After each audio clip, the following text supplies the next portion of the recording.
যদি পরিশ্রম করে ধনী হওয়া যাইতো তাহলে ধনীদের কাতারে বিল গেটস, জাগারবার্গ ওদের কারো নাম থাকতো না। আমাদের বাংলাদেশের সদরঘাটে যে কুলিগোরা যত পরিশ্রম করে, বাংলাদেশের ঢাকা শহরের রিক্সাওয়ালারা যেই পরিমাণ পরিশ্রম করে, তাহলে ধনীদের কাতারে ওদের নাম থাকতো।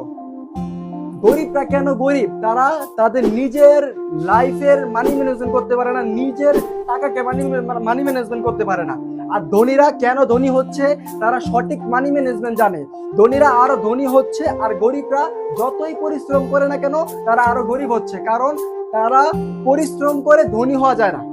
প্রচুর পরিশ্রম করে ধনী হওয়া যায় না। যদি প্রচুর পরিশ্রম করে ধনী হওয়া যাইতো তাহলে ধনীদের কাছে জাগারবার্গ ওদের নাম থাকতো না, তাহলে যারা পরিশ্রম করে তাদের নাম থাকতো। আপনাকে কি করতে হবে? যে পরিশ্রম করতেছেন ঠিক আছে, একটা সাধারণ মানুষ যদি 20 বছর তার ইনকামের টাকাকে সঠিকভাবে মানি ম্যানেজমেন্ট করে, সঠিকভাবে নিয়ন্ত্রণ করে, তাহলে 20 বছর পর একটা সাধারণ মানুষও কোটিপতি হইতে পারবে। এটা আমি দলিলে লেখা দিতে পারবো, প্রমাণ সহকারে কথা বলতেছি।